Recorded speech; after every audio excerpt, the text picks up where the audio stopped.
Hola, ¿qué tal? Bienvenidos a su comunidad de Reconstruyendo una vida sin adicciones.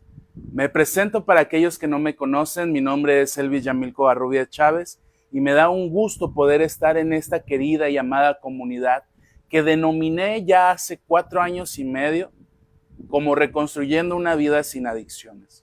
El día de hoy tenemos un tema en particular del cual me voy a dar la oportunidad por primera vez de hablar en público, donde sé que va a quedar guardado, donde sé que van a pasar los años y lo voy a poder ver en un futuro. Entonces, para mí es muy crucial, muy personal, pero sé que le puede ayudar a otras personas en cierto momento de su vida por lo cual estén pasando un problema de adicción. Mi nombre, lo vuelvo a repetir, es Elvis Yamil Covarrubias Chávez. Yo soy psicólogo egresado de la Universidad de Colima, con título, con una especialidad, un diplomado. Y probablemente la gente que ya tiene tiempo viéndonos conoce un poquito de la situación y del contexto actual de mi vida, donde yo te puedo compartir. Vamos a hablar, o voy a hablar el día de hoy, de mi testimonio. Quiero iniciar haciéndote saber que yo hace 12 años que inicié mi proceso de rehabilitación. Y quiero estructurarlo de la mejor manera para que tú este compartimiento lo puedas, vaya la redundancia, compartir con alguien más que tú sabes que está pasando por un problema de adicción. En este lado, y disculpen que esté viendo para diferentes partes, en este lado tenemos la transmisión de Facebook, donde le doy un saludo a cada uno de los que forman parte de la comunidad en Facebook. También acá tenemos el canal de YouTube, que les doy un gran y cordial saludo a cada uno de los integrantes de la comunidad de Reconstruyendo una vida sin adicciones en YouTube. Y de este lado en medio tenemos la transmisión que va a durar muy poquito. Desafortunadamente la carga de ese celular se va muy pronto, pero espero ser concreto en cada uno de los puntos que voy a abordar. Te vuelvo a repetir, mi nombre es Elvis Yamil Covarrubias Chávez. Soy creador de la comunidad de Reconstruyendo una vida sin adicciones, una comunidad que inicié hace 4 años y medio con la intención de que las personas, sean pacientes, sean familiares, sean parejas, esposas, hijos, tíos, abuelos, profesionales incluso de la salud mental en el área de psicología, recibieran información gratuita acerca de cómo recibir orientación, asesoría, consejería, en poder ayudar a su familiar con problemas de adicción. Hace tiempo, cuando yo inicié en las adicciones, pues pasé por ciertas situaciones y circunstancias que probablemente pude haberme evitado y algunas otras tuve que afrontar por ser un consumidor. Yo te quiero volver a compartir. Actualmente llevo 12 años en rehabilitación. Solamente he tenido una recaída, que ojo aquí, ya lo he explicado. Una recaída es cuando la persona lleva más de 2 años y consume. Mi recaída fue hace 6 años y afortunadamente más adelante te lo voy a poder compartir cómo resolví esa situación y cómo me agobió y tuve miedo de volver a echar a perder esos 6 años que había llevado, de 12 que actualmente llevo, y otra vez volver al mismo patrón. Quiero compartir estos puntos que creo que son importantes. Hola, ¿qué tal? Sweet Chisper en YouTube. Pueden mandar saludos, comentarios. Voy a estar tratando atento en cada una de las plataformas. Saludos, comentarios desde donde nos ven. Si les surgen preguntas acerca de lo que estamos hablando, con gusto, para esto es este espacio y por eso hago las transmisiones en vivo. Entonces, bueno, quiero abordar el inicio de este tema acerca, yo lo titulé, de la oscuridad a la luz, una nueva oportunidad de vida. ¿Por qué? Muchas veces sabemos que las personas con problemas de adicción no quieren retomar su vida de una manera responsable. Y sabemos que la situación es difícil para una persona con problemas de adicción. Hola Verónica, mi madre por ahí ya están conectados, nos mandan saludos. Sabemos que la adicción en una persona le es muy difícil dejarla de lado y volver a asumir su vida con responsabilidad. Las estadísticas aquí en Colima hace 5 años, hace 4 años, era que de 100 personas, solamente 10 personas dejaban de consumir. Y de esas 10 personas que dejaban de consumir, solamente 3 volvían a retomar su vida funcional. ¿Por qué? Porque hay un gran claro ejemplo. Muchas veces vas a escuchar que una persona deja de consumir, pero aún así sigue comportándose como si fuera un consumidor. Dejar la vida de las adicciones y volver a retomar tu vida para salir adelante es un tema que conlleva un esfuerzo bastante arduo de la parte del consumidor para dejar de lado esa vida, tu forma de vestir, tu forma de caminar, tu forma de hablar, tu forma de ser. Es tratar de reestructurar tu personalidad, porque cuando uno se adentra en el mundo de las adicciones, uno trata de aparentar una personalidad falsa que las mismas sustancias, las mismas personas con las que te relacionas van moldeando esa personalidad como adicto. Entonces es importante que tomes en cuenta esto. Yo muchas veces, por situaciones de mi infancia, y creo que voy a partir de aquí, yo quiero compartirte, yo soy huérfano por parte de padre.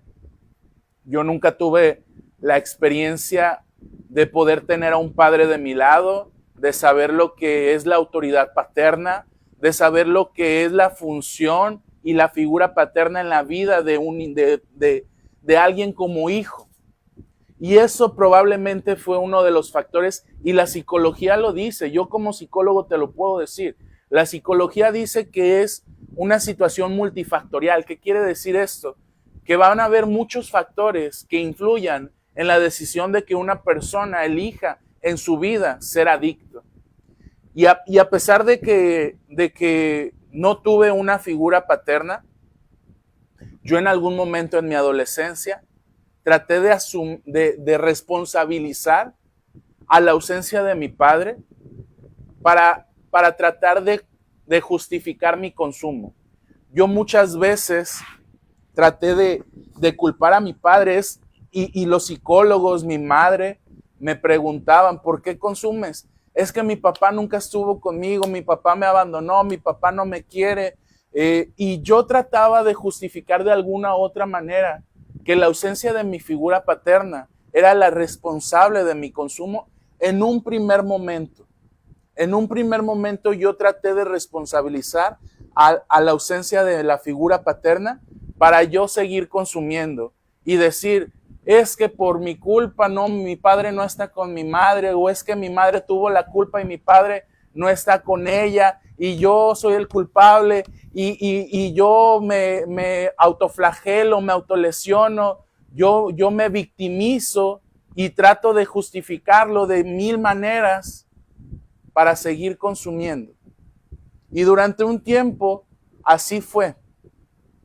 Parte de mi infancia, yo fui un niño muy violento. En el preescolar, en la primaria, en la secundaria, en el bachillerato, en la universidad ya me calmé. Pero también es un factor importante. Se habla que muchas veces el entorno familiar, si se torna violento, ese es otro factor para que la persona elija en algún momento el consumir una sustancia. Y ojo aquí, no hay culpables. Yo no culpo a mi madre, yo no culpo a mis hermanas, yo no culpo a la sociedad, yo no culpo a nadie. Yo actualmente, después de un proceso terapéutico que es indispensable y fundamental, me di cuenta de que el único responsable es uno. Tal vez de adolescente no tienes las capacidades para hacer frente o no encuentras respuestas a muchas dudas, inquietudes e incertidumbres que surgen sobre todo en esa etapa de la adolescencia. Entonces, uno de los primeros factores fue eso. Yo carecí de una figura paterna. Yo era agresivo, violento en mi niñez y en mi adolescencia. Yo crecí con una idea de que no existían amigos, y esa idea mucho tiempo me llevó a aislarme, me llevó a cohibirme, me llevó a ser tímido, me llevó a ser agresivo, me llevó a ser aislado. ¿Por qué? Porque muchas veces esta creencia fundamentada en mí pues me hacía limitarme el generar una relación de amistad, el poder saber lo que era tener amigos, el poder saber lo que era salir y jugar con amigos sanos, que sí lo hice, pero con muy pocos, eran contados, eran cuando no me supervisaban, era cuando estaba ausente mi madre, era muchas situaciones. Pero como les digo, son situaciones que uno cuando es niño, adolescente e incluso adulto, no desarrollamos las capacidades para hacer frente a estas situaciones. Entonces, hasta aquí yo te puedo compartir que en algún momento traté de culpar a la figura paterna, la ausencia de mi padre. En algún momento yo traté de culpar la falta de reglas y límites por parte de mi figura materna.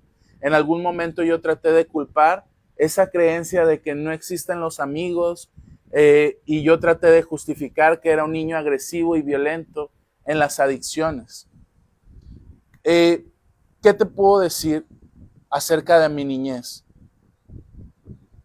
Mi niñez, yo como hoy que me abro ante ustedes, yo les puedo compartir.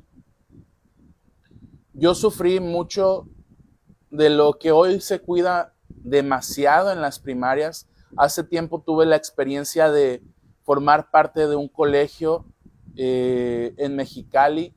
Me di cuenta de las políticas públicas en cuestión de nivel escolar, primaria, secundaria y preescolar, donde se cuida mucho los temas de violencia verbal, los temas de violencia sexual, los temas de acoso escolar, y cómo ahora los maestros tienen que cuidarse, pero sobre todo llevar a cabo la ética. Cuando tú eres una persona que lleva a cabo su ética, no tienes que andarte cuidando de las situaciones que pasan. Pero en aquel entonces, mi generación, que te estoy hablando de los 99, 2000, vamos a redondearlo en los 2000.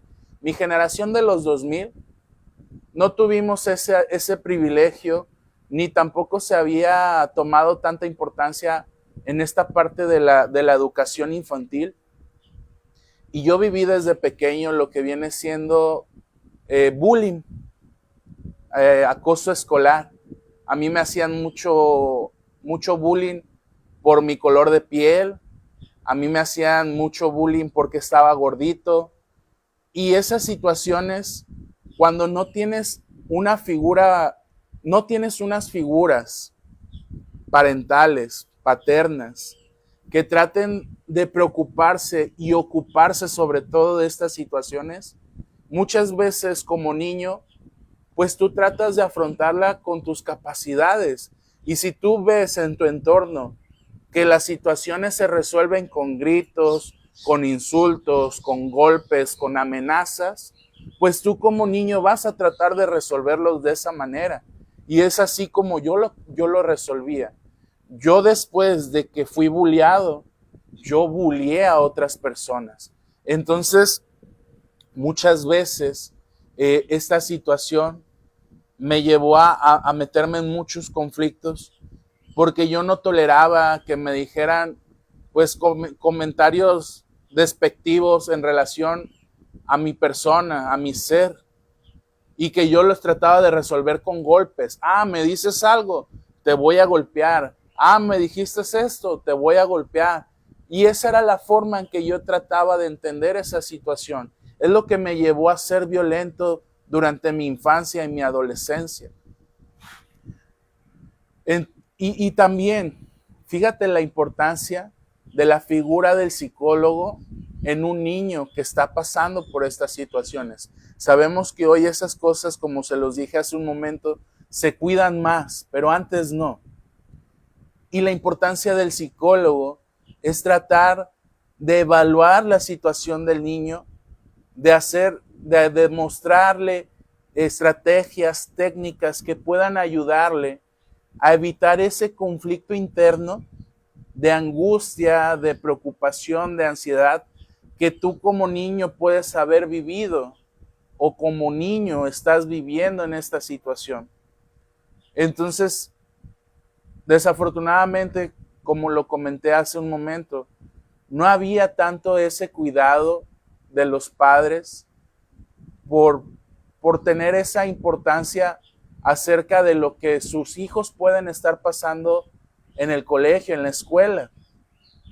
Y a mí me tocó la desgracia de no haber atendido en su momento de manera oportuna esa situación. Posteriormente, yo crezco, llego a la adolescencia. La adolescencia para mí, en mi contexto no fue difícil pasarla. Yo disfruté mi adolescencia, creo que es una de las etapas que fueron más importantes para mí o son más importantes para mí por lo que viví. Porque en la adolescencia yo me fui a vivir un tiempo a Ensenada, allá en Baja California. Y como les dije hace un momento, yo nací con una creencia de que no habían amigos en esta vida. Y cuando llego allá a Ensenada, me toca ver un grupo de pandilleros que se suben a la ruta y yo veo cómo se hablan y veo su camaradería y veo cómo se llevan y veo cómo, dicen por ahí, cotorrean, cómo platican, cómo interactúan como grupo social de amistad entre ellos. Y para mí fue bien impresionante ver eso. Ellos fumando marihuana, tomando cerveza, y disculpen Facebook por las palabras, luego me cancelan y no llega tanto esto a las personas por a veces utilizar ciertos términos que cuidan mucho las comunidades de YouTube, Facebook y TikTok, pero es así. Ellos venían consumiendo sustancias ilícitas y venían en su plática, y para mí fue bien impresionante ver eso, ¿no? Ver cómo había un grupo de amistades que se defendían, que se protegían, que se llevaban bien. Para mí fue tan impactante que a partir de eso yo empecé a buscar amistades relacionadas con el pandillerismo. Cuando mi hermana detectó eso, me regresó a Colima. Cuando yo regreso a Colima, de donde yo soy, donde he vivido la mayoría de parte de mi vida, me doy cuenta que en la esquina se juntan la pandilla de aquí de mi colonia, los malandrines, los cholos, y esa cultura a mí me gustó. Yo empecé a pedirle a mi mamá, y mi mamá, bastante flexible, bastante, ¿cómo decirlo? Hay otra parte de la educación parental que si recuerdo ahorita se las voy a decir. Pero mi madre, muy flexible, me empezó a comprar ese tipo de ropa. Me empezó a consentir demasiado. Ella siempre me consintió demasiado. Si yo me portaba mal en la escuela, ella, en vez de castigarme, sus castigos eran muy leves, y a veces yo consideraba que me premiaba en vez de castigarme. Entonces, muchas veces, si están en TikTok y quieren seguir, porque se va a pagar. Búsquenos en Facebook como Reconstruyendo una Vida Sin Adicciones o en nuestro canal de YouTube porque nos vamos a ir de Facebook. Desafortunadamente no trae mucha carga ese celular. Ya se apagó el celular de TikTok.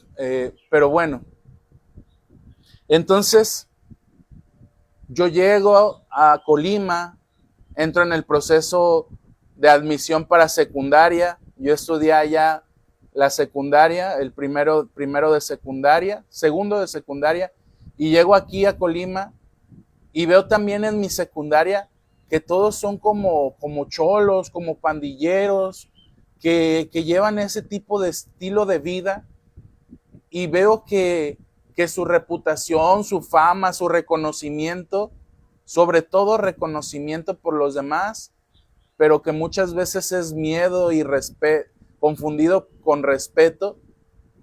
Yo digo, wow, yo quiero ser como eso, yo quiero eso para mí, yo quiero tener un grupo de amigos, yo quiero que me vean y que digan, es fulanito de tal, no te metas con él, o es bien peligroso, o a él le vale cualquier cosa y lo hace, y siempre le responde a los maestros, y falta, y se pintea, y grafitea, y no te metas con él porque te va a traer a sus amigos.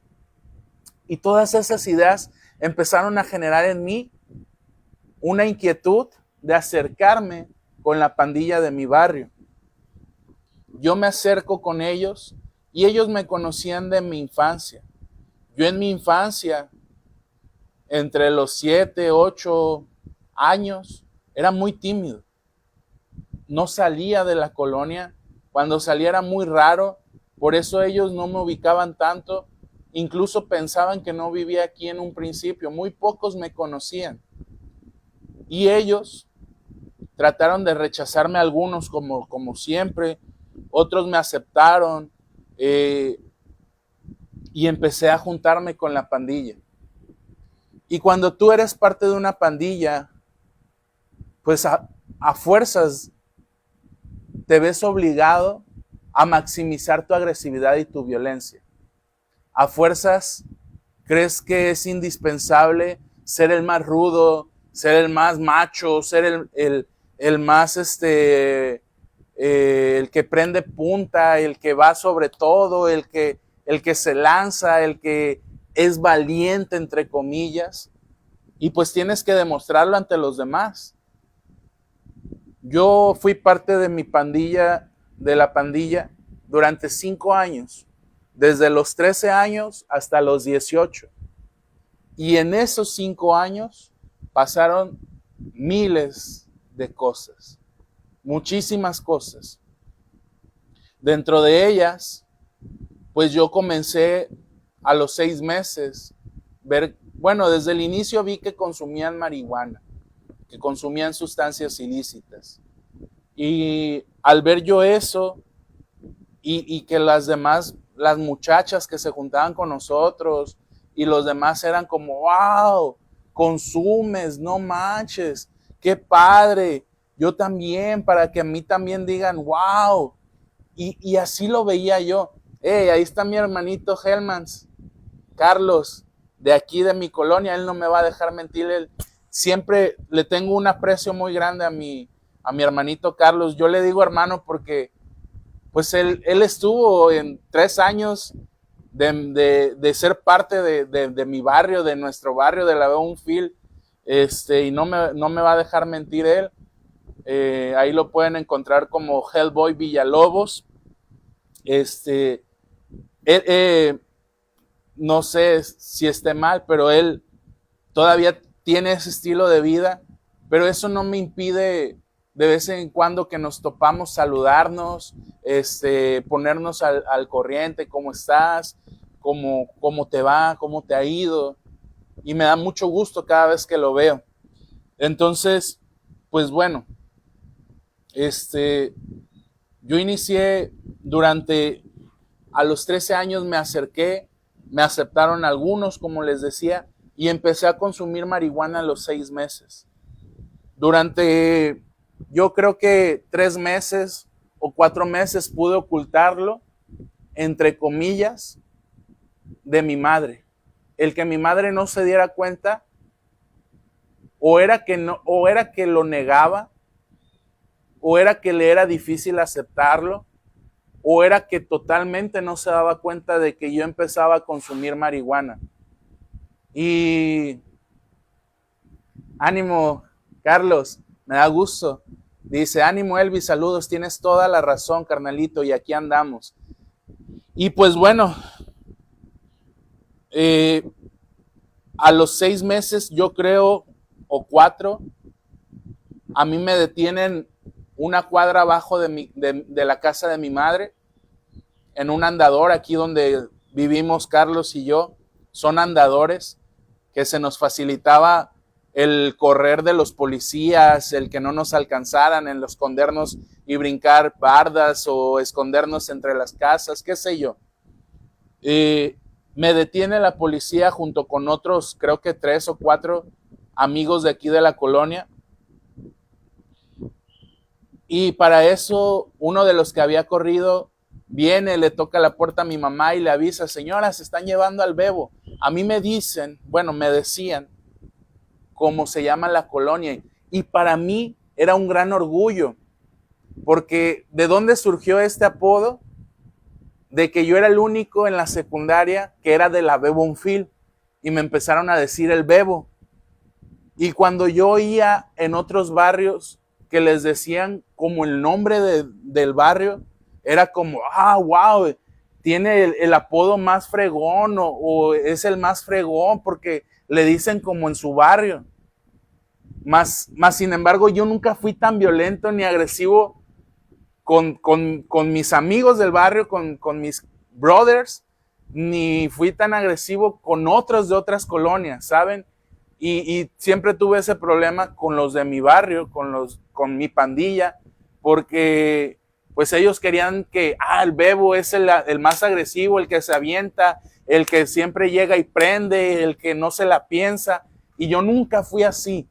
Y siempre tuve ese problema con los de mi barrio que querían que yo fuera, pues así como yo según era el apodo del bebo.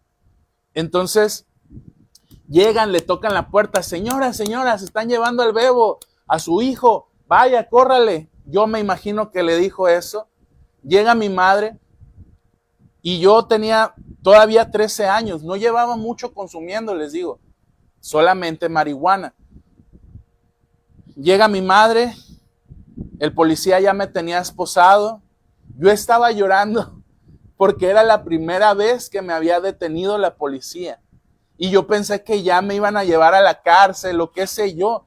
Yo no estaba acostumbrado a lo que mis amigos o a los que eran integrantes de la pandilla ya estaban acostumbrados.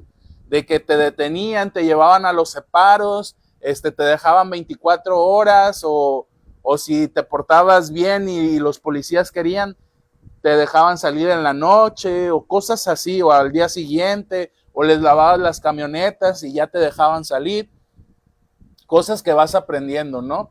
Pero para mi mamá fue bien impresionante y hasta ese día yo creo que después de tantas sospechas pudo corroborar que yo era consumidor de marihuana.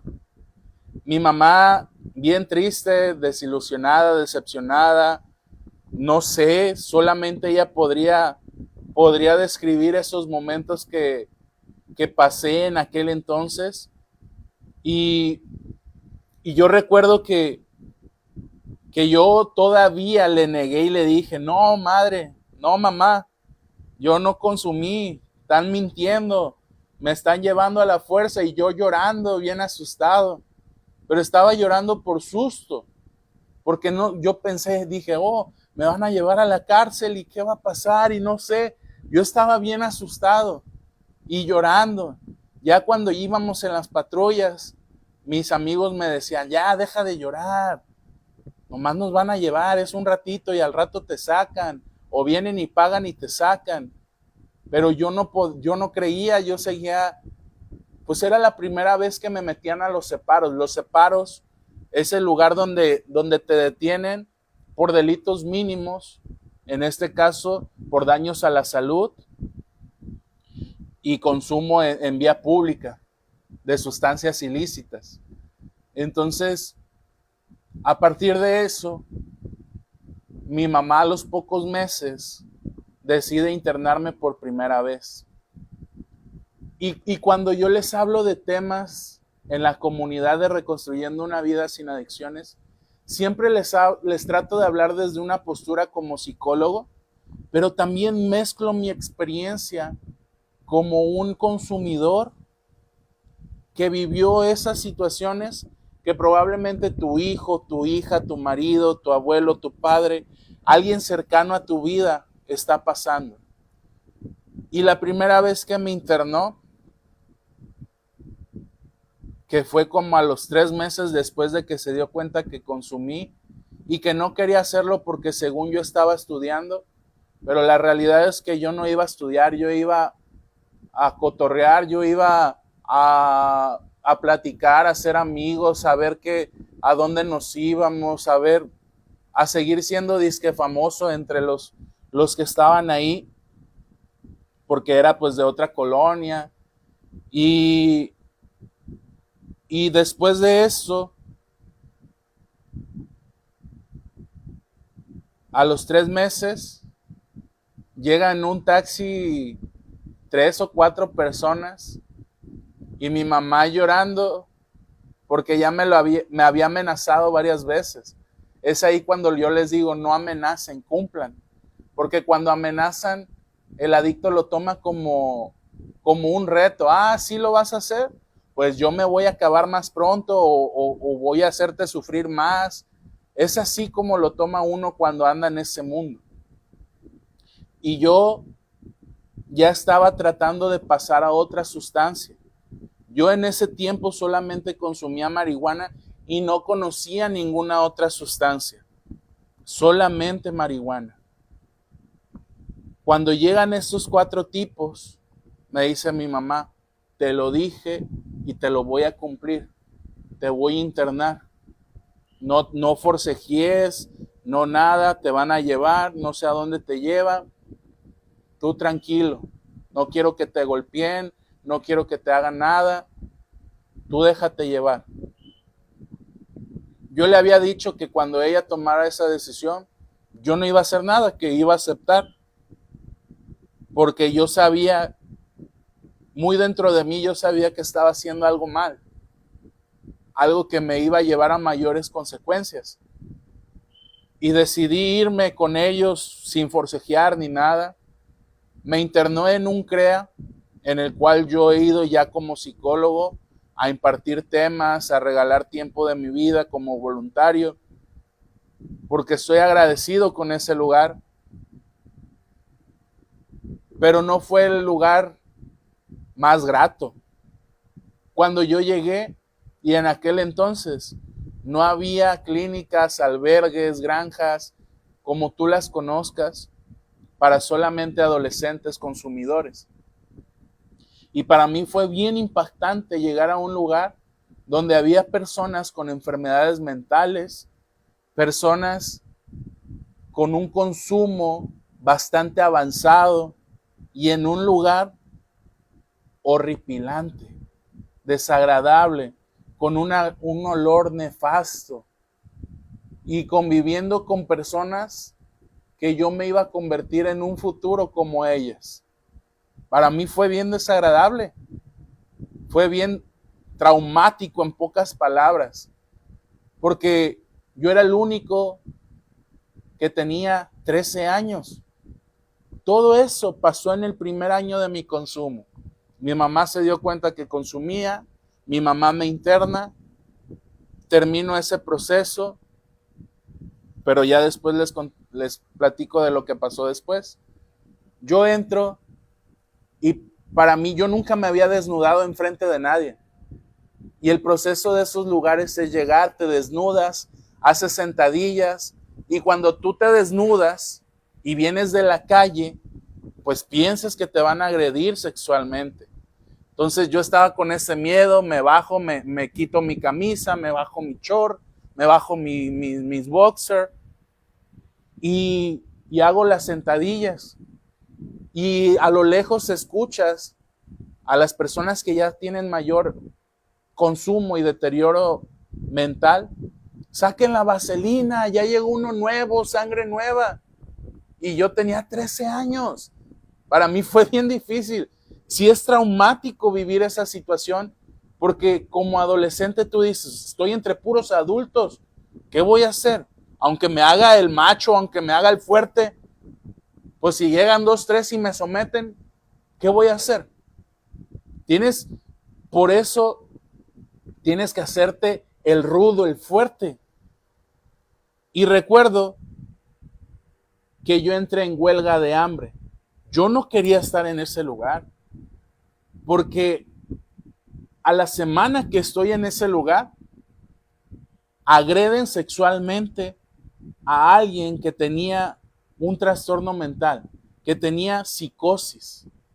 Alguien con también un trastorno psicótico agrede a alguien que tiene otro trastorno psicótico, y se escuchan los gritos en la madrugada, y al día siguiente nadie dice nada, no pasó nada. Y después veo a mis demás compañeros y veo cómo la mitad ya tiene un deterioro cognitivo y trastornos mentales. Algunos, 2 o 3 de ellos, disfuncionales totalmente. Se les tenía que dar de comer en la boca, se les tenía que bañar, se les tenía que limpiar cuando iban al baño, se les tenía que indicar que se pararan o ayudarlos a que se pararan o sentaran. Y yo entro en huelga de hambre, y durante el primer mes tú no puedes recibir visitas. Entonces, en cuanto yo tengo la oportunidad, mi hermana me va a visitar, y ella tiene un carácter fuerte. Y ella fue y les pidió verme porque ella quería verme. Y yo aproveché ese momento y le dije, hermana, dile a mi mamá que me saque de aquí. No puedo seguir aquí. Para ese entonces, mi mamá llevaba muy poco programa. Cuando una persona, un familiar, no se involucra como el profesional de la salud mental, el psicólogo, la trabajadora social, la doctora o el doctor se lo dice, es muy fácil que el adicto manipule a la familia. Y recuerdo que al mes me sacaron. Gran error, porque cuando tú tomas la decisión como familiar de internar a alguien, debes de cumplir el proceso. Aún así, él esté pasando por situaciones desagradables en ese lugar. Porque gracias a Dios, yo no pasé por esas situaciones que les digo que escuché o que vi en ese lugar, pero que estás vulnerable a pasarlas. Pero tú, como eres más funcional, pues tienes la capacidad de discernir, de defenderte, de protegerte. Pero aquellos más vulnerables, ya con un trastorno mental, son de los que se aprovechan y de los que son víctimas fácilmente de este tipo de agresiones. Entonces, me saca al mes, pero para eso, en las reuniones que se hacían 6 veces al día en este lugar, yo empiezo a escuchar de todos los compañeros que tenía cosas que jamás me imaginaba que podías vivir en esta vida que yo había decidido y elegido vivir, ser un pandillero. Y yo los escuchaba y yo decía, yo quiero ser como él, o yo voy a ser más fregón que él, o yo voy a hacer cosas que él no ha hecho y de las que presume. Fíjense cómo era la mentalidad de un adolescente incrédulo, de con tal de ser más reconocido y más aceptado, aprendió las cosas negativas de lo que escuchaba en esas pláticas. Porque en aquel entonces tampoco había un cuidado de lo que se hablaba en la tribuna, de lo que se compartía a alguien más. Y cuando yo salgo sabiendo que hay más drogas, salgo sabiendo que puedo vivir otras experiencias que no he vivido todavía. Y cuando yo salgo, los de mi barrio, los de mi pandilla, ya consumían Resistol, lo que se conoce como inhalables. Y entonces me adentro al mundo del consumo de inhalables, de Resistol. Y créanme que la sensación, se lo compartí hace unas 2 semanas a mi hermana, para mí era muy agradable. La sustancia de impacto en mi vida no fue el cristal, no fue la cocaína, no fue la marihuana, fue el Resistol. Y las consecuencias que me trajo el Resistol, el consumo de inhalables, era que yo ya tenía pérdida de memoria a corto plazo y a largo plazo. Yo de repente, para empezar, no podía articular fácilmente oraciones o frases o las palabras. No podía concretar una charla porque a mí se me olvidaba de lo que estaba hablando. Porque a veces hablaba cosas incoherentes.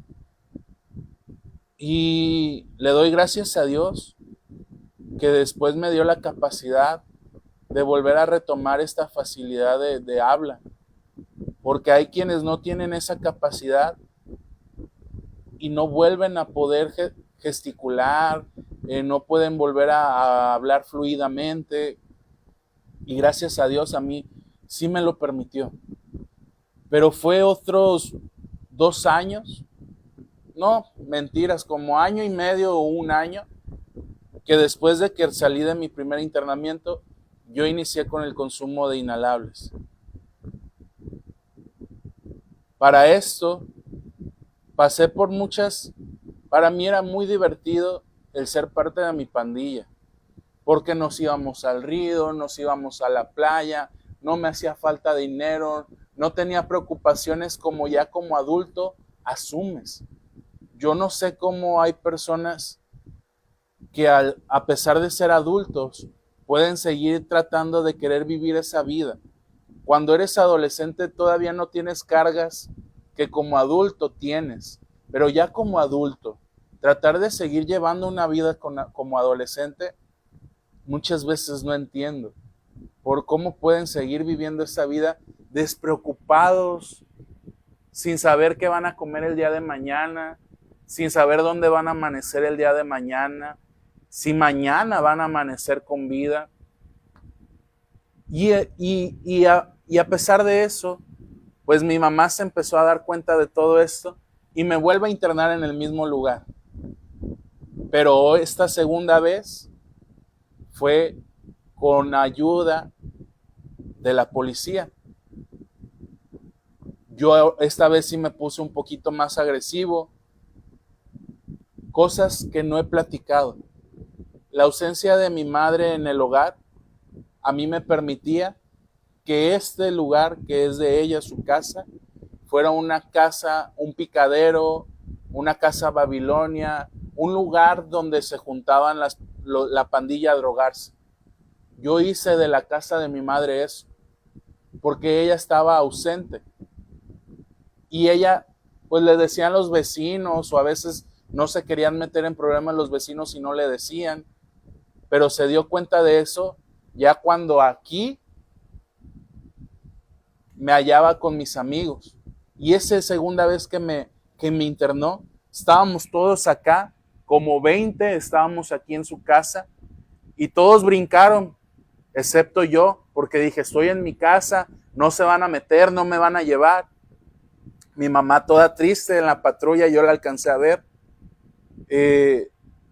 llorando, de nuevo viendo que como todo adicto yo le había prometido, no, ya no me voy a drogar, vas a ver, sácame de aquí, te lo voy a cumplir, por favor, cree en mí, bla, bla, bla, bla, bla, bla, bla, bla, bla. Y entonces me vuelve a internar Y pues ya me conocían. Y ya es cuando ya te conocen en un lugar, ya no son tan flexibles contigo o dependiendo cómo te lo hayas llevado.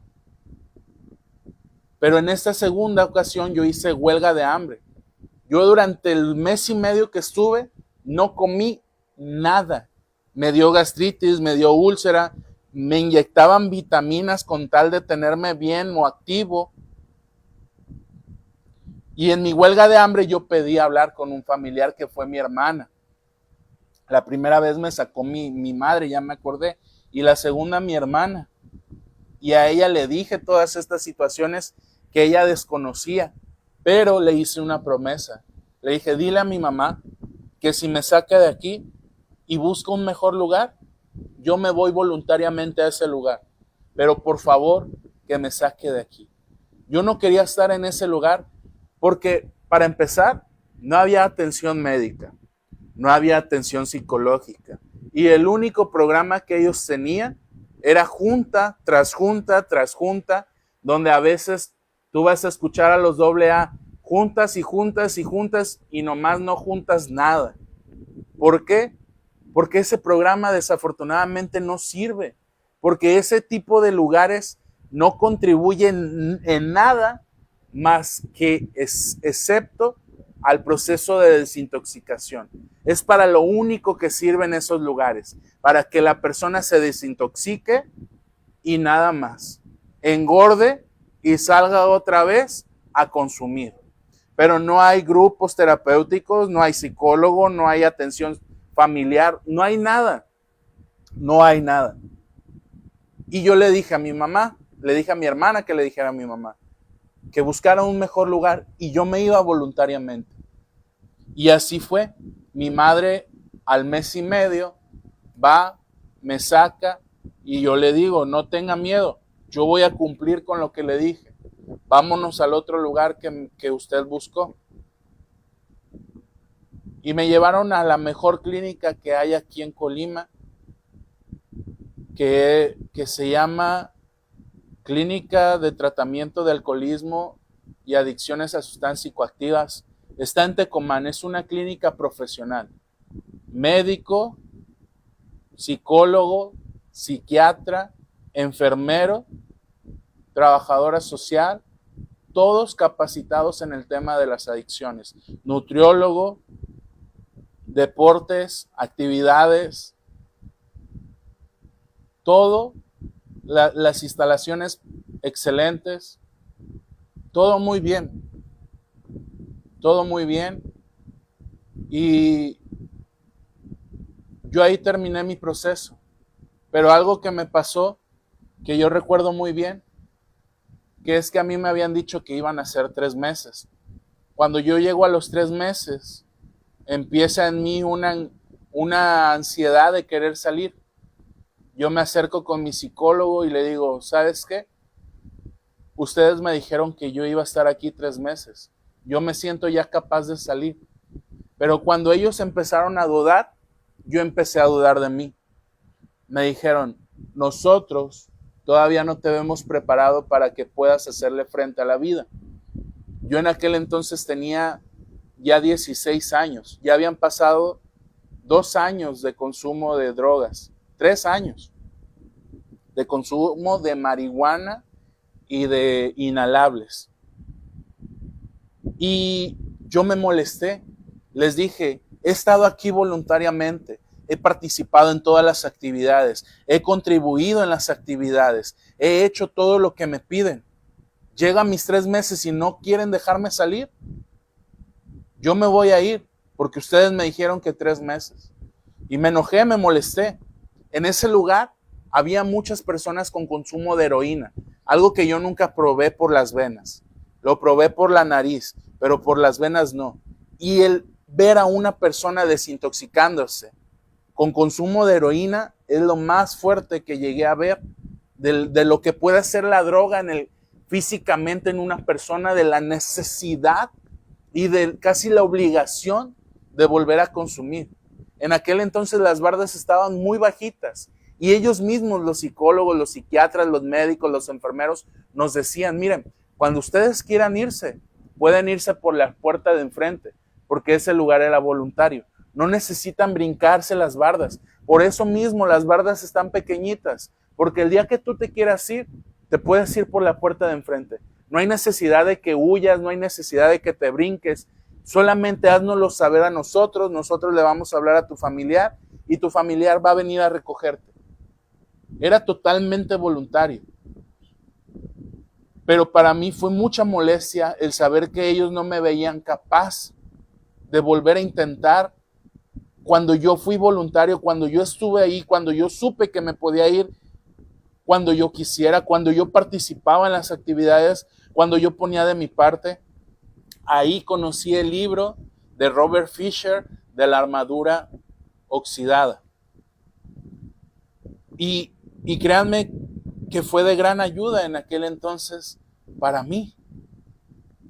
Yo salgo de ese lugar y dura aproximadamente mes y medio. Para mí el formar parte de un grupo de amistades fue algo que influyó mucho en que yo dejara la pandilla, que no dejara la pandilla. Para mí era bien importante ser parte de ese grupo de amigos, disque amigos que me tiraron la marihuana a un lado para que me llevaran a mí, amigos que me pusieron con la judicial cuando yo vendía sustancias ilícitas, amigos que por culpa de ellos llegaron a amenazar a mi madre de muerte, amigos que yo creía que eran mis amigos y luego te traicionaban, amigos que andabas con una muchacha y al poco tiempo ellos ya te la habían bajado o te era infiel porque andaban con otro. Ese tipo de amigos eran los que yo consideraba. A mi amigo Carlos jamás me hizo eso y casi éramos uña y mugre, andábamos para todos lados y siempre nos respetamos y nos cuidamos, nos protegíamos. Por eso lo estimo a él y a él sí, a él y a muy pocos los considero mis amigos, a pesar de que yo ya no ando en ese mundo. Salgo y al mes y medio, otra vez por estar en este ambiente y querer ser parte y seguir siendo parte de ese grupo de amistades, vuelvo a consumir. Mi madre en su desesperación, yo recuerdo en aquel entonces, me decía, nos vamos a ir de esta colonia, voy a vender esta casa y nos vamos a ir a otra colonia o nos vamos a ir a otro estado porque yo ya no quiero que vivamos aquí porque tú vas a volver a consumir. Y muchas veces el psicólogo Oscar Mirel es una figura importante en mi vida en el tema de mi rehabilitación. Le decía, señora, usted se vaya donde se vaya. Él, si quiere drogarse, lo va a hacer. Y mi mamá, en su desesperación, trataba de ayudarme, trataba de protegerme, trataba de estar más tiempo aquí en la casa, trataba de estar al pendiente de mí, de decirle a los vecinos que cuidaran su casa, que me cuidaran a mí. Ella, al principio, cuando yo me juntaba en la pandilla, iba en las noches a buscarme. Yo recuerdo que una vez, un gran amigo también de aquí de la pandilla, que estimo mucho y que él en algún momento me ayudó a que no pasara consecuencias mayores y casi me mataran, me dijo, hey, a la jefa, a la mamá no se le hace eso, carnal. ¿Qué más quisiera yo que mi jefa todavía me buscara? Que viniera a preocuparse por mí. Llégale mejor, vete con ella. Y yo por hacerme el macho les decía, Nel, yo estoy aquí con ustedes, que se abra, que le llegue, que se vaya. Yo no, es más, está loca, déjenla ahí, que hable. Pero uno cuando anda en ese mundo no se da cuenta de eso. Y yo recuerdo que al mes y medio que volví a salir, otra vez comencé a consumir, pero ahora ya había lo que se conoce como cristal, metanfetamina. Ya mis amigos consumían eso, ya la pandilla ya no era nada más marihuana, ya no era nada más resistol o inhalables, sino ya era el cristal, una droga de mayor impacto que aquí en México y en Estados Unidos y en algunos otros países es la droga de mayor impacto y de mayor consumo. El cristal vino a destrozar muchos hogares, a muchas personas, a muchas familias. Y yo recuerdo que en aquel entonces, algo que a mí me definió siempre es que yo tenía en mi mente un ejercicio que una psicóloga hizo una vez, era que nosotros nos imagináramos qué era lo que queríamos cuando llegáramos a la adultez. Y yo en aquel sueño guiado entraba a una oficina y veía mi cuadro de título, veía un título con mi foto. Yo en aquel entonces quería estudiar para derecho. Y siempre en mi mente estuvo estudiar, estudiar, estudiar.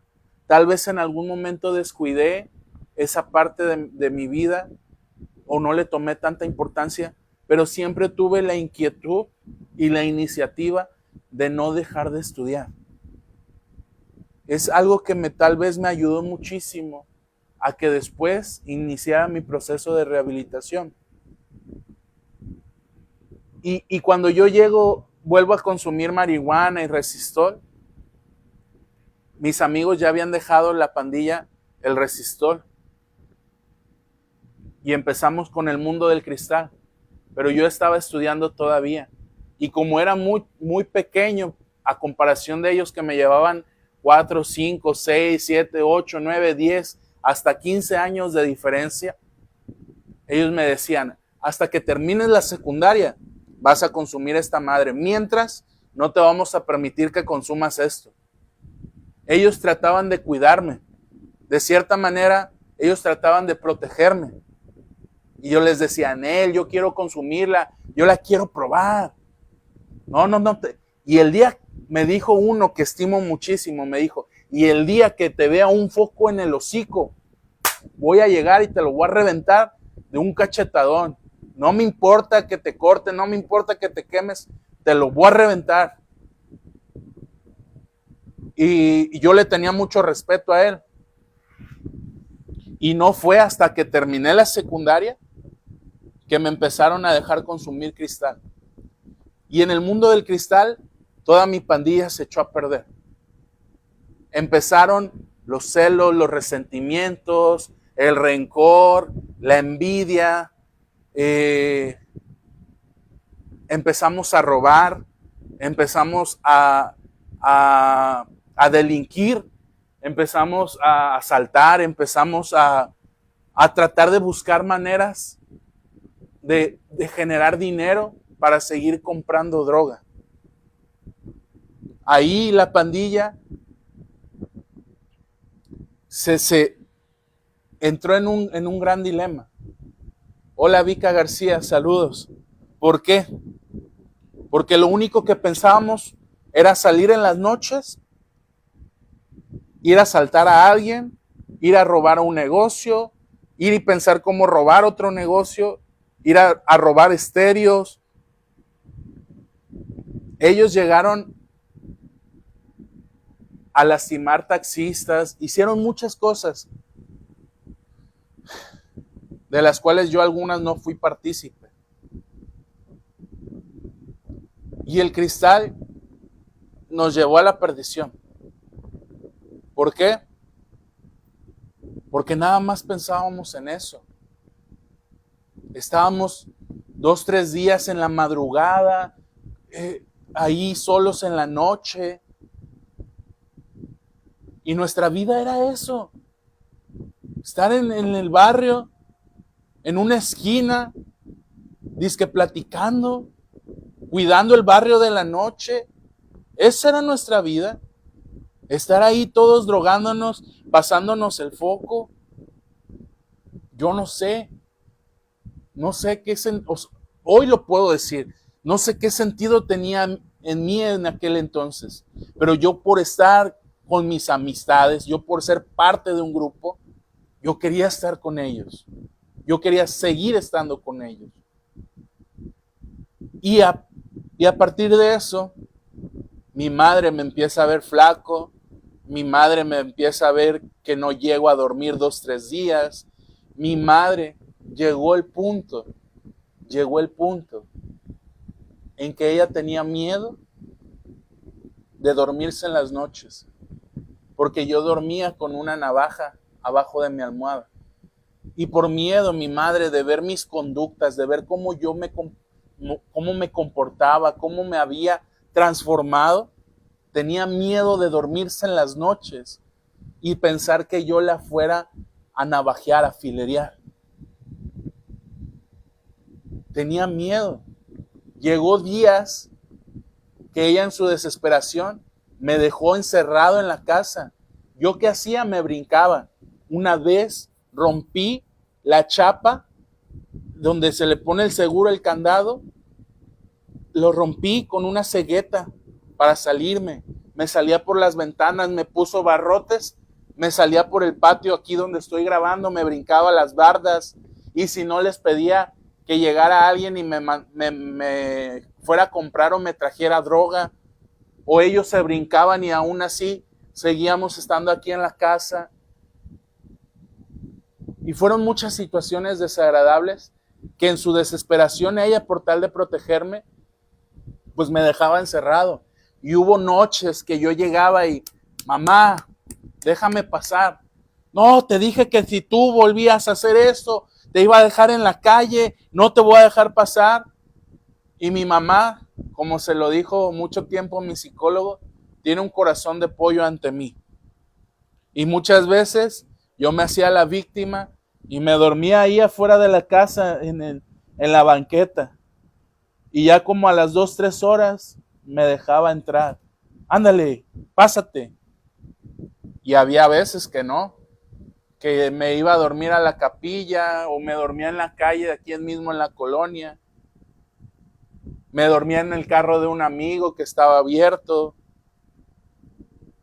Son cosas desagradables que uno vive en ese mundo. Y que ya cuando maduras en ese sentido,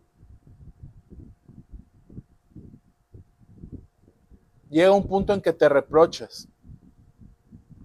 ¿Por qué? Mi madre, al ver que yo me estaba deteriorando, vuelve a internarme una 4ª vez.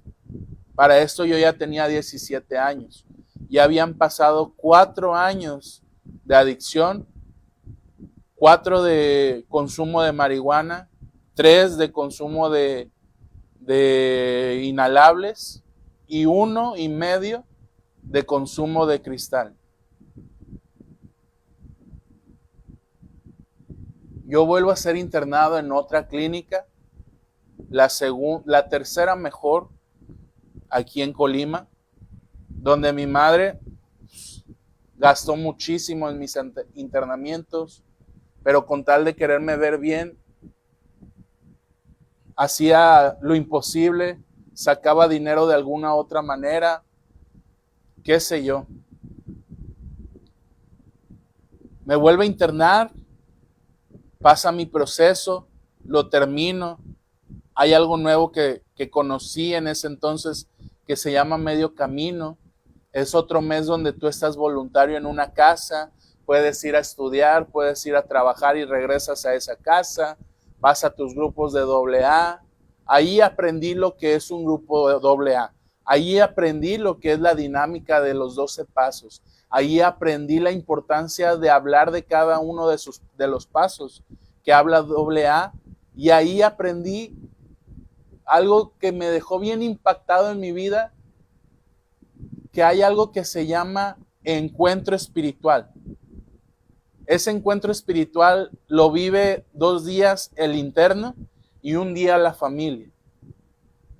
Y recuerdo, eso nunca se me va a olvidar. Yo recuerdo que en ese encuentro espiritual llega la noche y son personas que actúan. Pero dentro de las actuaciones está la persona alcohólica que tiene problemas con su familia, que ya nadie le cree, que vende todo, que ya tiene cirrosis y que se muere de cirrosis. Luego está el adicto, que el adicto ya nadie le cree tampoco, que se mete en problemas con la autoridad, que se anda volviendo loco hablando solo. Y luego está otra escena, ahí mismo del adicto, que llega la muerte por él. Y que le dice, te lo dije, que dejaras de drogarte y nunca quisiste. Ahora tu vida me pertenece. Y se lo lleva arrastrando, porque termina en la muerte. Y recuerdo otra, ahí mismo en ese encuentro espiritual, otra escena que ellos actúan acerca del aborto. Dentro de las discusiones que llegamos a tener por mi problema de consumo, yo muchas veces, por parte de mi madre, yo le dije muchas cosas desagradables, demasiadas. Pero uno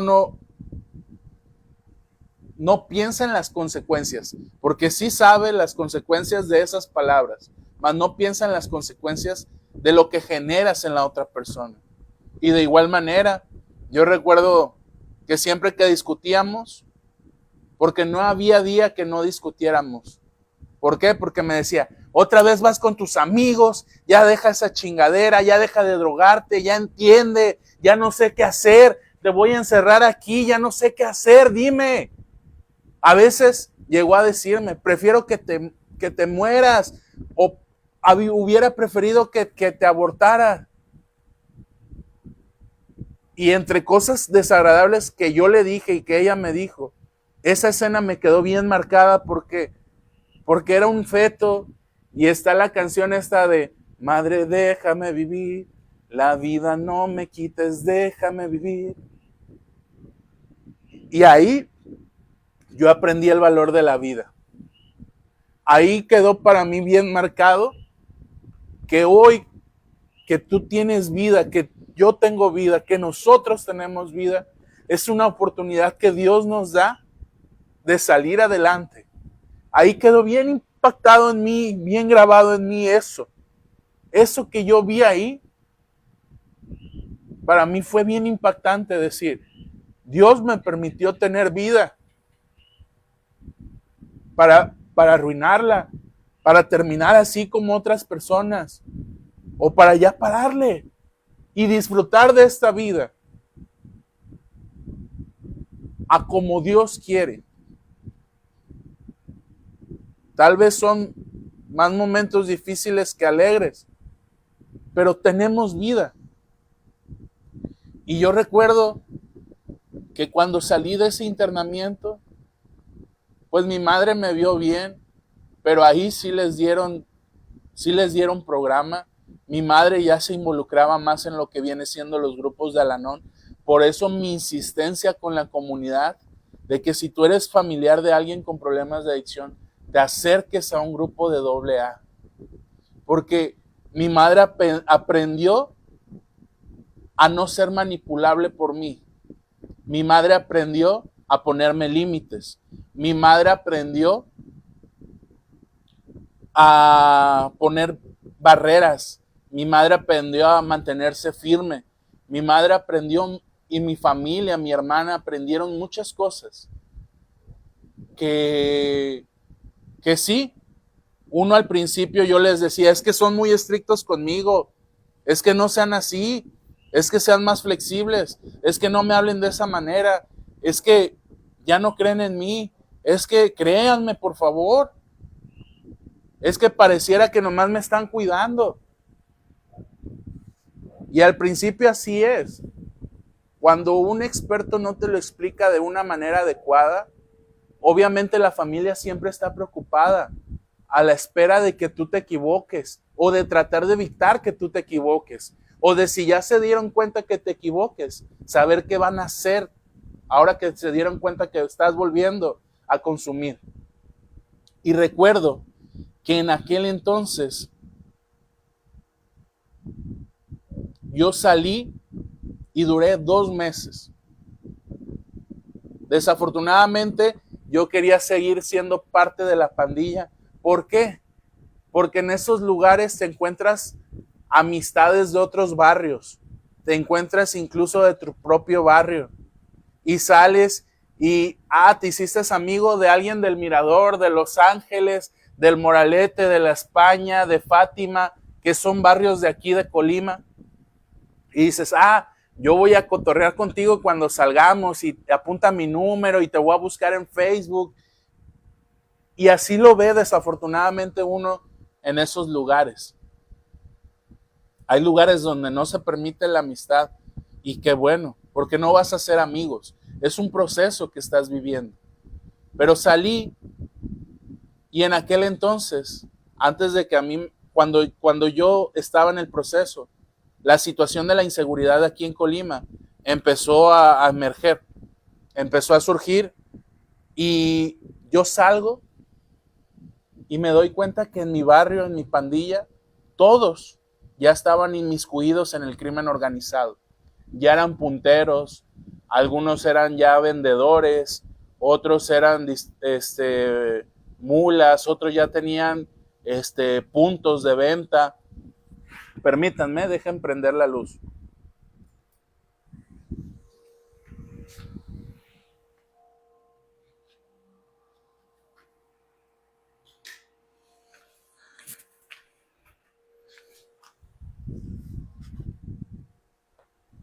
Y recuerdo que la primera vez que consumí fue en una colonia que antes eran nuestros enemigos, según nosotros. Porque ese es otro punto de ser pandillero. Tú no puedes andar confiado en ningún lugar porque donde te vean te van a golpear. Yo llegué a golpear con mi pandilla a personas que mandamos al hospital porque defendíamos un barrio, porque éramos parte de ese barrio. Y entonces la primera vez que consumí, después de este cuarto internamiento,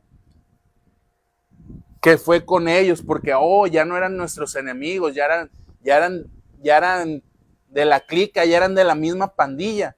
Ya podíamos subir a Villiscali, que es la colonia que está más arriba de aquí de donde yo vivo, y podíamos ir y cotorrear a las morritas y todo, ¿no? Lo que uno busca en la pandilla.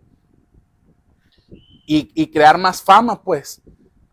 Yo llegué a ser, por así decirlo, y no es por presumir, muy popular porque yo me juntaba en diferentes barrios. Entonces, porque a mí me gustaba que dijeran, oye, el Bebo, ya lo conocen en Fátima, en España, en el Mezcal, en el Salatón, en la Trompa, en la Ramón, en San Isidro, en las colonias de aquí de Colima. Y voy y me ofrecen y yo les digo, no, acabo de salir, carnal, ya no me voy a drogar. Yo puedo hablar así, si si me escuchan por primera vez así, es porque yo hablaba así. Digo, no, carnal, pásalo. Pero luego pasa algo muy común en las pandillas y entre los grupos de amistades de consumidores.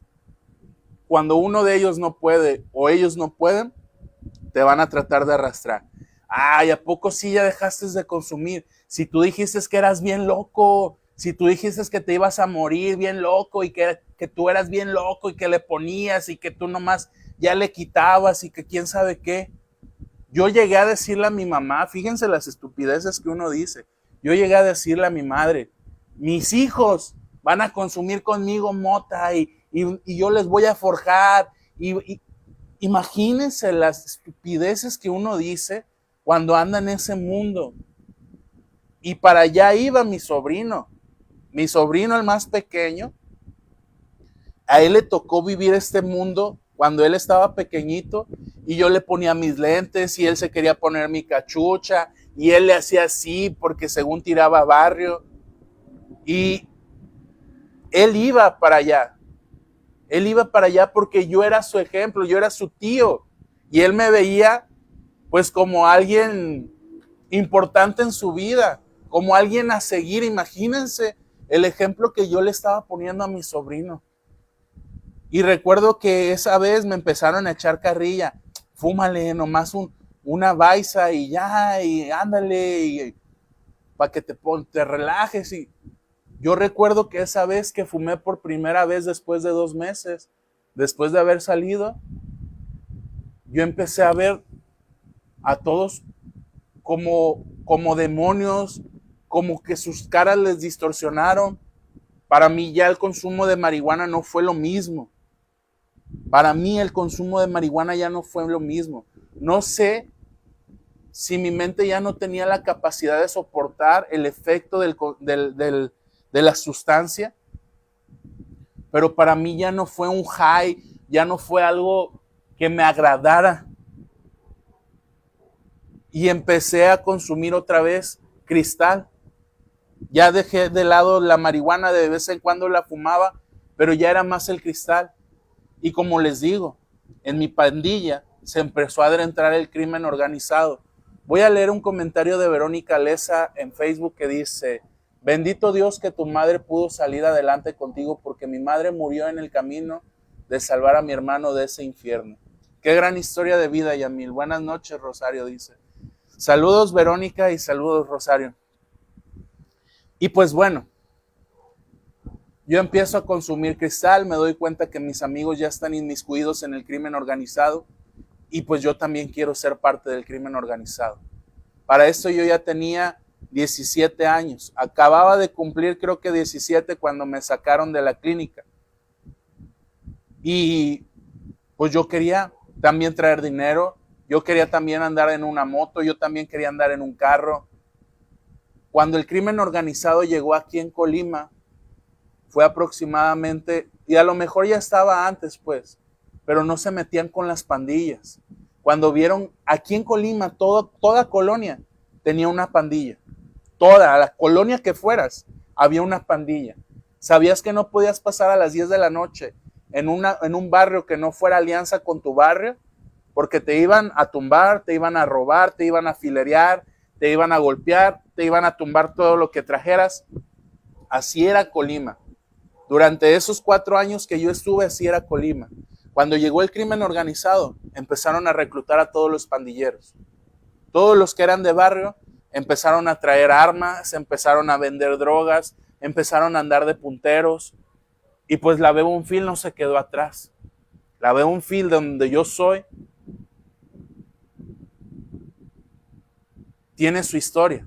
Y no quiero hablar, pudiera, pero no quiero hablar de nombres específicos de personas que se vieron en el crimen organizado, porque a lo mejor no, muchas personas pueden decir, no le creo a Yamil.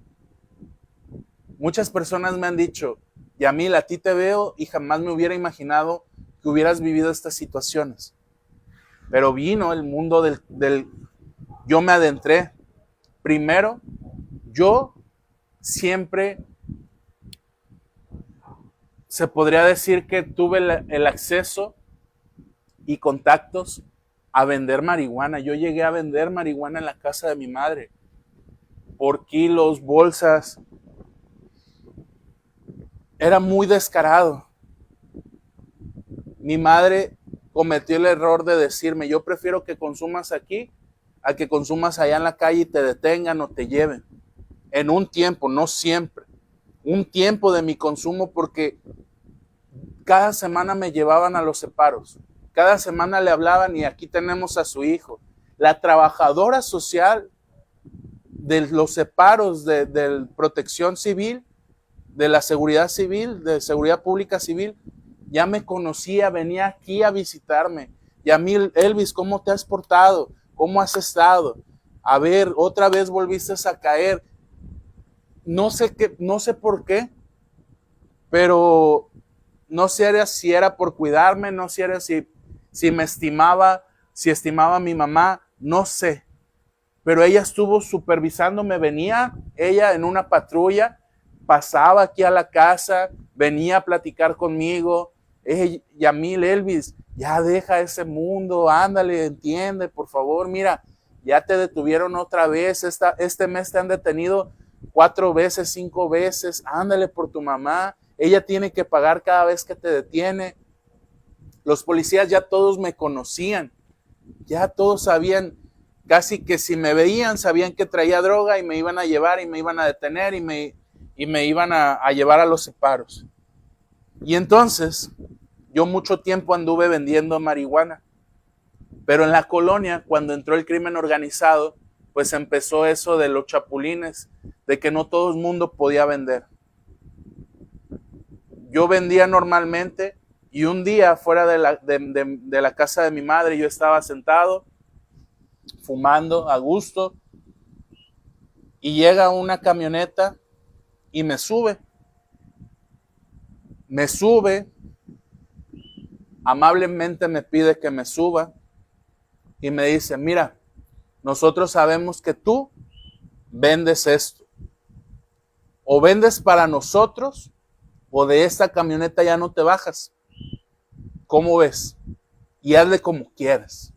Aquí, aunque nos hayan visto, la gente ya sabe quiénes somos nosotros y saben para quiénes trabajamos. O tú trabajas para nosotros, nos das tu droga, el dinero que tienes y trabajas para nosotros, o ya de aquí ya no bajas con vida. Y yo bien asustado, pues acepté.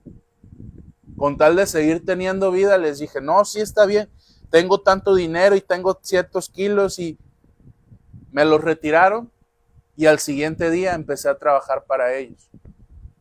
Y empecé a vender sustancias ilícitas, marihuana, pero luego me metieron cristal y empecé a tirar. Y luego quisieron hacer un punto en la casa de mi mamá, un punto de venta de drogas. Y mi mamá pues empezó a dar cuenta porque llegaban en la madrugada. ¡Ey, véndeme una! Un punto así es, todo el día estás vendiendo droga. Y empezaron los problemas de mayor consecuencia. Empezaron los judiciales a pasar, empezaron los soldados a pasar. Mi consumo se fue más porque tenía el cristal, y con tal de tener callados a los de la pandilla, pues yo les regalaba droga. Y aquí era un punto, mi mamá, por miedo se tuvo que ir del hogar, pero antes de que se tuviera que ir, a ella llegaron a amenazarla, el crimen organizado, con pistola en mano, en la cabeza a ella, de que no se hiciera tonta, otras palabras diferentes, de que ya sabían que yo vendía droga y ya sabían ella ya sabía a lo que me dedicaba, y que ella venían a cobrar un dinero. Cuando esto pasa,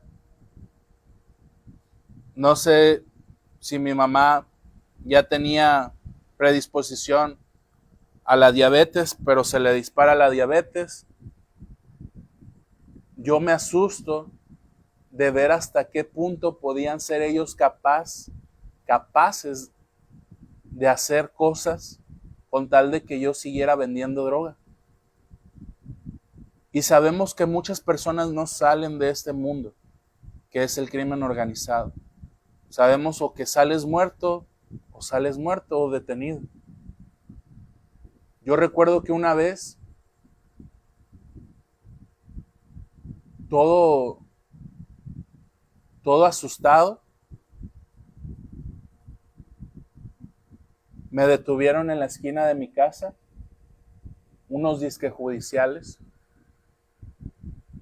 y me empezaron a amenazar y decir, sabemos dónde viven tus papás, sabemos dónde trabaja tu mamá, sabemos dónde viven tus hermanas, sabemos a qué hora salen, y si no nos crees, este es el nombre de tus hermanas, este es el nombre de tu mamá, este es el lugar donde trabaja. Y para mí fue como, ya no hay más. O me llevan a la cárcel, o matan a mi familia, o me matan a mí. Y yo recuerdo que llorando les dije, por favor, a mi familia no les haga nada, a mí háganme lo que quieran, si quieren les pongo a las personas con las que trabajaba, porque ellos me pedían, ¿para quién trabajas? Ya dinos para quién trabajas. Y pues yo no, si los ponía, me mataban ellos, si no los ponía, me encarcelaban, si no los ponía, ellos iban a hacerle daño a mi familia. Yo ya no sabía qué hacer en ese entonces, en ese momento. Y ya me llevaban para el Cerezo, porque ya era mayor de edad. Y yo recuerdo que les dije ciertas cosas claves e importantes, que me regresaron a una colonia y me amenazaron y me dijeron, mira, ahorita va a pasar una camioneta. Cuando ya pase, tú vas a agachar la cabeza. Y cuando pase y esté enfrente de nosotros, nada más vas a levantar tu cabeza. Y si nosotros vemos que volteas a ver, hasta ahí llegaste, morro. Hasta ahí llegaste. Y yo recuerdo que cumplí con lo que ellos me dijeron. Por nada del mundo volteé más que para enfrente. Y después de eso me dijeron, diles con los que te trabajas que se alineen, porque ellos no tenían permiso para vender droga. Ellos eran sicarios, con los que yo trabajaba eran sicarios. Imagínense el riesgo que estaba toda mi familia. Pero son cosas que uno no se percata, que no se da cuenta. Y cuando ellos me quitan la droga, me quitan el dinero, me borran los mensajes, todo, los contactos, la gente con la que yo ya trabajaba, ya sabían que me habían detenido. Y yo tenía miedo de llegar a mi casa, al barrio, porque sabía que tal vez me iban a esperar y me iban a matar. A un amigo lo mataron por 100 pesos, por una entera, por una grapa, por una dosis, lo mataron.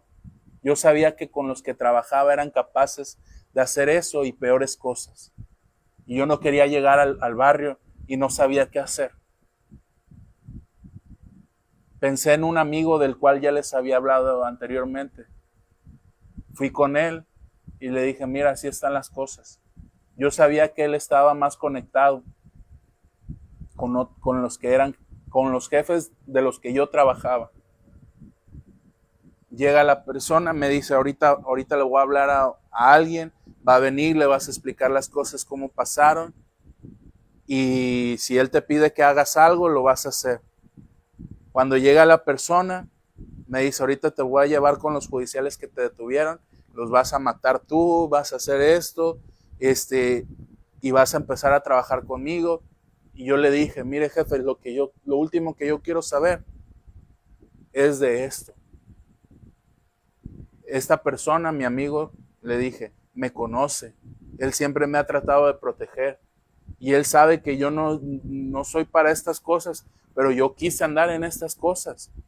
Y me dijo, está bien, morro, nomás porque eres amigo de te voy a decir lo siguiente, vas a ir a tu barrio, yo voy a hablar con los que trabajas, les voy a decir que te dejen en paz, que tu deuda la pagues y hasta ahí, que ya no se metan contigo. Y si tú te vuelves a meter en estas cosas y yo me entero, yo mismo te voy a quebrar, yo mismo te voy a matar. Yo le agradezco a mi amigo, me bajo aquí a la colonia, llego. Para ese entonces mi mamá me había dejado solo en la calle, en su casa. Ella se había ido porque había sido operada, necesitaba estar tranquila, con cuidados, y hasta cierto punto también por miedo a la situación de la que se dio cuenta en la que yo estaba.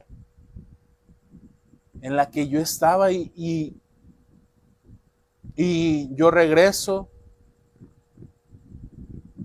pero empiezo a hacer todos los días cuidado por ellos. Yo en aquel entonces ya tenía 18. Mi primer trabajo y mi primer sueldo fue para completar lo que les debía. Porque yo, bien paranoico, bajo el efecto de la droga, del cristal, una vez metí la droga en el bote del baño. Pasa la basura, saco la basura con la droga adentro y se va la droga. Eran como 3,000 pesos de droga. Yo no trabajaba, la única forma de generar dinero era eso. Era lo que les debía a estas personas. Para ese entonces, mi familia, mis tíos, mis abuelos, gente conocida, ya no creían en mí. Mi psicólogo, las psicólogas que me conocían, las personas que me conocían, ya no creían que yo tenía algún remedio. Ellos pensaban que iba a terminar así, así de por vida, o que iba a terminar en la cárcel, o que iba a terminar con un trastorno mental. Y nadie de mi familia colaboró ni contribuyó más que mi madre, como siempre, que ha estado al pie del cañón, que siempre me ha apoyado, que nunca me abandonó, por más difícil que fue el proceso, siempre estuvo ahí para apoyarme y creer en mí. Y con mi sueldo, con lo que ella pudo conseguir, pagué esa deuda. Pero todos los días los tenía fuera de su casa de mi madre, cuidándome, supervisándome, a qué hora salía, a dónde iba, para dónde iba, con quién hablaba. Un amigo, un señor amigo que en paz descanse, me dijo, mira, Bebo, si tú quieres, porque ya supe que te andan queriendo quebrar y que nomás te están cuidando a ver que te equivocas. Si tú quieres, nosotros los matamos. Yo tengo ahí un arma, llegamos y los cueteamos. Yo lo último que quería era problemas. Yo ya no quería nada de problemas de esa vida. Yo quería cumplir con lo que le dije a la persona esta que me dio la oportunidad de salir de lo que muy pocos pueden salir, que es el crimen organizado. Al poco tiempo, mi madre y mi hermana me invitan a comer a la casa de mi hermana, donde estaba mi madre ahí, tendida porque acababa de ser operada. Y hay una anécdota que yo ya he platicado, pero era un terreno antes de llegar a la casa de mi hermana donde había una parota bien grande y donde algo que no les he dicho es que mis amigos, los de la pandilla, siempre constantemente me decían, tú tienes un ángel, alguien te protege, alguien te cuida, o tienes contactos en tu familia o tienes un ángel que te cuida, porque siempre yo llegué a saber a personas, amigos que mataron a la vuelta de la casa de mi madre. Yo llegué a saber personas que mis propios amigos, que eran disque amigos, llegaron a poner para que mataran por droga.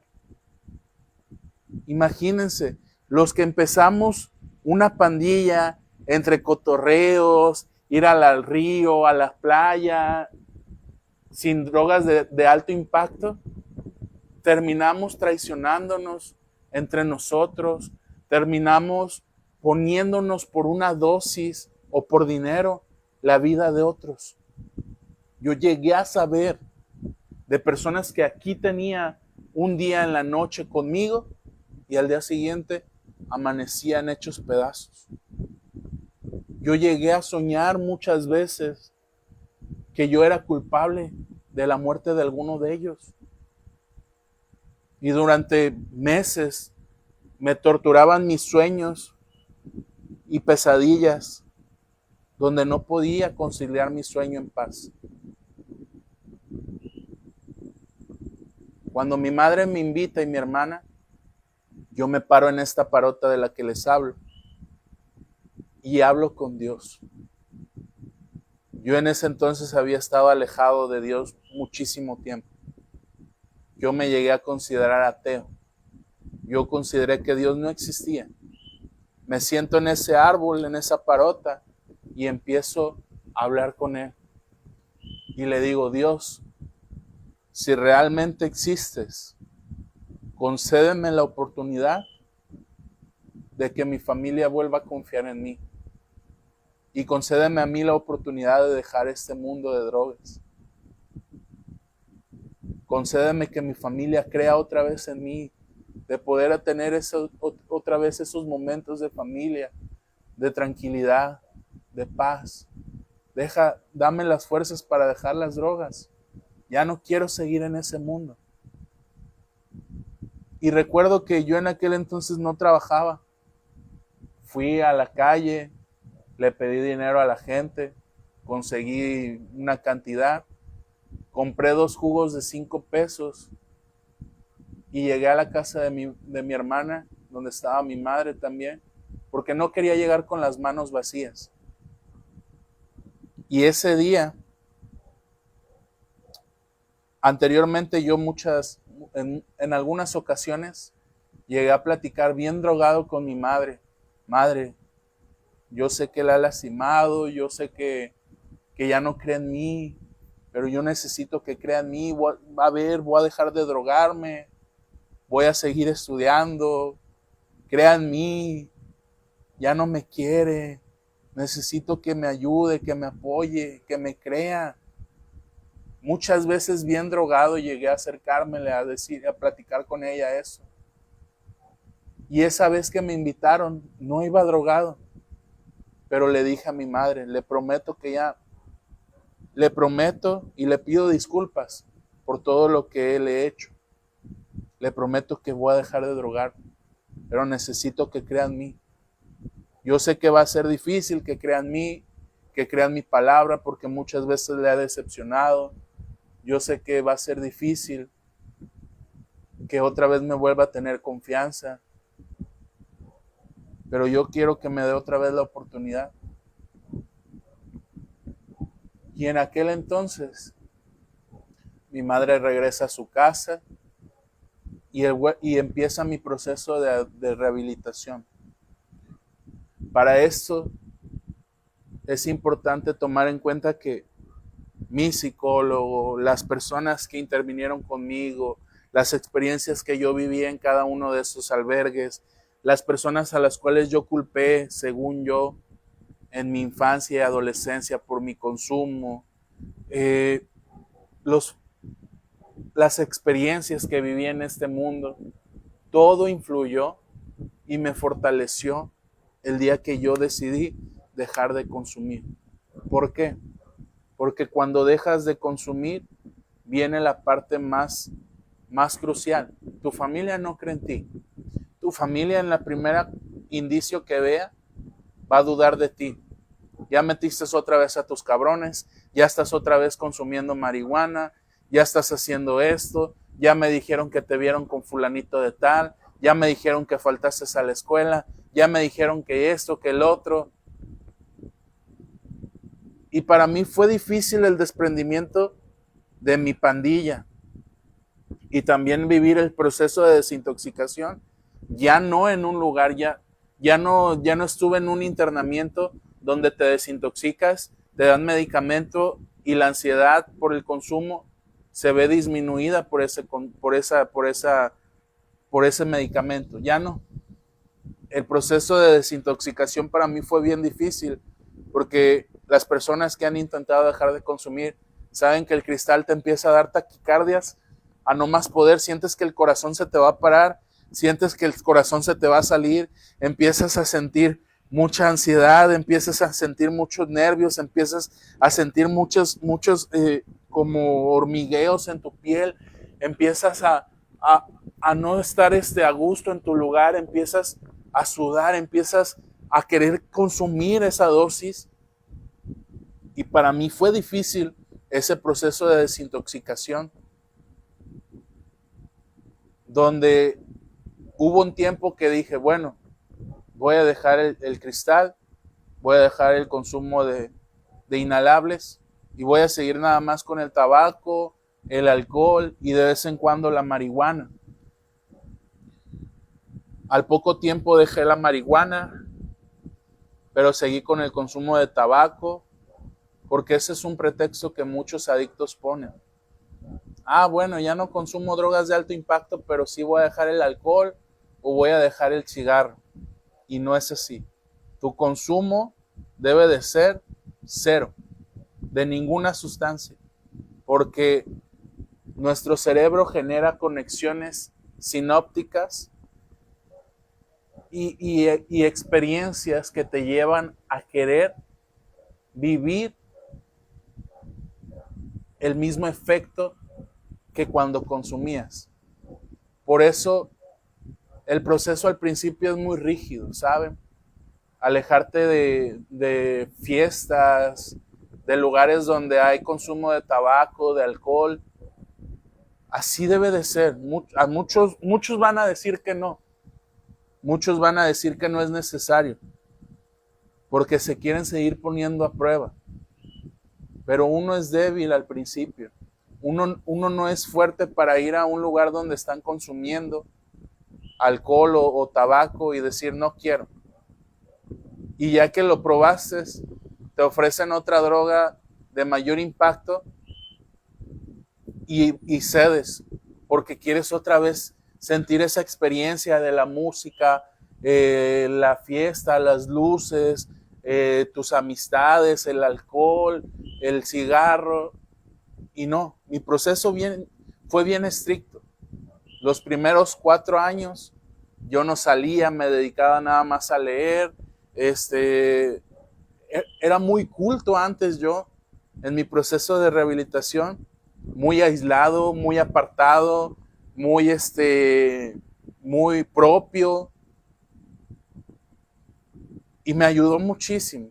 Fui cruel con algunas personas por no mantener amistad con ellas, pero creo que me sirvió a mi proceso de rehabilitación. Creo que necesitaba entender y comprender y reestructurar mi personalidad, tratar de definir, a ver, ¿por qué? Porque al principio lo decía, cuando uno se vuelve adicto, su personalidad se transforma conforme a la sustancia. Dejas de consumir y lo que creías que te definía no era esa personalidad que habías adoptado bajo el efecto de la droga. No. Ahora tienes que reestructurar tu personalidad y tratar de definirte como eres realmente o como quieres ser. Afortunadamente yo estaba en ese periodo de ser un adulto joven y todavía no había una definición de mi personalidad. Y yo empecé a tratar de definir mi personalidad, de ser una persona culta, que leyera mucho, que se informara, de elegir una carrera. Elegí estudiar un cuatrimestre de Derecho, pero me fue muy difícil porque yo mi licenciatura trabajé para pagarla con apoyo a veces de mi madre, pero yo trabajé para estudiar mi licenciatura porque fue bien clara mi madre, si tú quieres seguir estudiando, tú vas a pagar tus estudios. Y así fue, porque yo siempre quise estudiar, quise esforzarme por tener ese título que había soñado en esa actividad que me hicieron del sueño guiado cuando era adolescente y consumidor. Y empezó mi proceso de rehabilitación. Después que deserté de Derecho, estuve un año tratando de elegir si estudiaba filosofía o psicología. Me fui por psicología, me esforcé muchísimo. Para mí fue un gran logro. Recuerdo que mi madre me acompañó el día que iba a nacer la publicación de la lista de los aceptados, porque psicología en Colima hay una gran demanda de 250 alumnos, quedan 100, 110, son los elegidos. Yo recuerdo que me puse bien contento. En ese entonces yo iba orando, pidiéndole a Dios, Señor, dame una oportunidad. Yo sé que no quedé en Derecho en la Universidad de Colima, me fui a Vizcaya, deserté, me fue difícil. Tal vez me va a ser difícil otra vez seguir trabajando y estudiando, pero quiero que me dé la oportunidad. Y bien contento me vine esa vez cuando vi mi nombre en la lista. De ahí me empecé a alejar de la pandilla. Sí les hablaba porque sigo viviendo aquí en la colonia, pero ya no me influía, ya no era tan impactante su influencia en mí de querer ser parte de un grupo. Empecé a dedicarme solamente a la escuela. Yo iba a trabajar. En mi trabajo, un amigo que me conoce sabe, yo les decía, yo nada más aquí vengo a trabajar, yo no vengo a ser amigos. Y lo mismo decía en la facultad cuando estudiaba en psicología, yo no vengo a ser amigos, yo vengo a estudiar. A mí no me interesa ser amigos, yo vengo a estudiar. Y así estuve durante 3 años de mi carrera, de 5 que son. Y me fue difícil adaptarme porque yo seguía vistiéndome como malandrín. Y recuerdo una maestra de neurociencias, la doctora Moy, de neurociencias, del laboratorio de neurociencias de la Facultad de Psicología en la Universidad de Colima, me dijo, a ver, ¿quieres ser psicólogo, sí o no?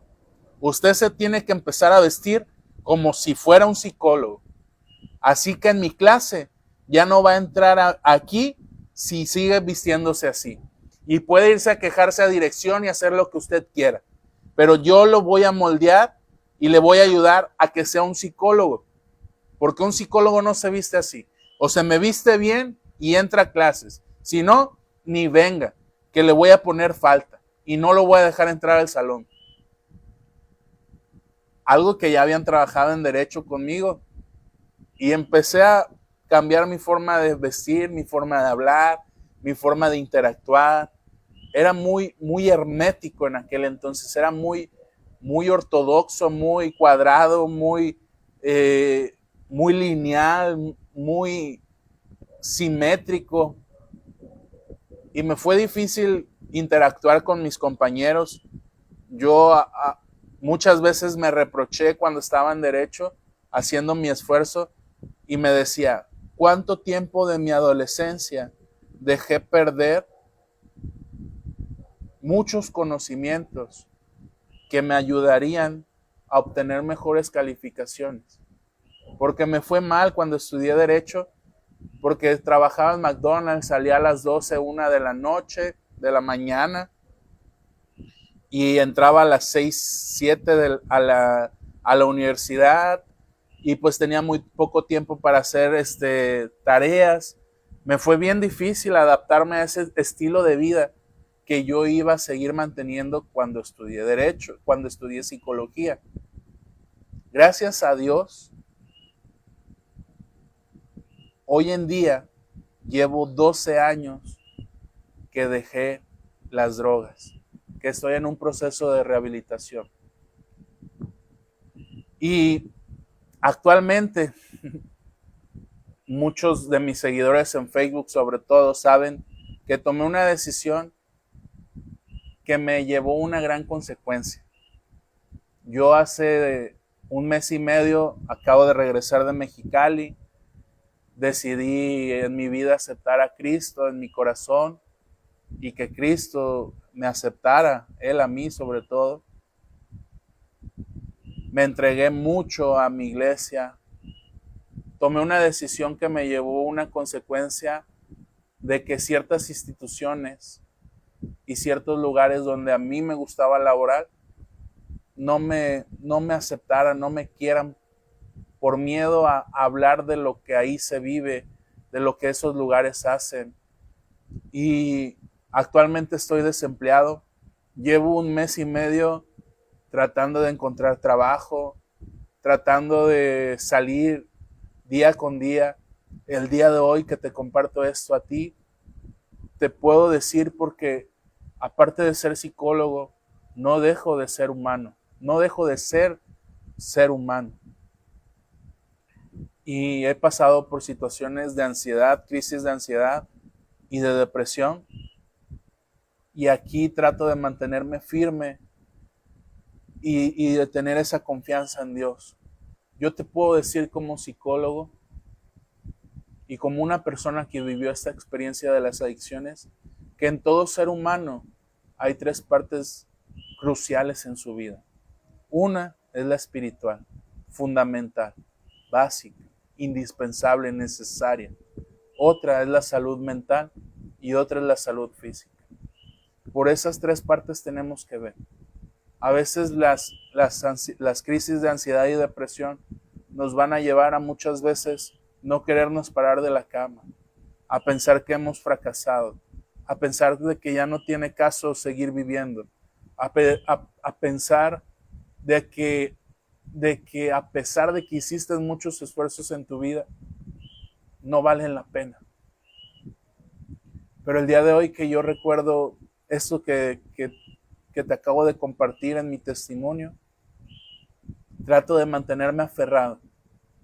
Voy a regresar una vez más con mayor fuerza a la comunidad de Reconstruyendo una Vida Sin Adicciones. Probablemente con otros temas no tan relacionados directamente al problema de las adicciones, pero sí con el área de psicología. El día de hoy te doy las gracias por permitirme escucharme, por permitirme conocerme un poquito más, por permitirme haberte compartido la mayoría de mi vida en tema de las adicciones. Hay muchas otras cosas que a lo mejor se me están yendo, pero la próxima vez que me veas, quiero, como hace mucho tiempo, invitar a mi mamá para que te comparta la parte de una madre que vivió el proceso con su hijo de las adicciones y hoy de la rehabilitación.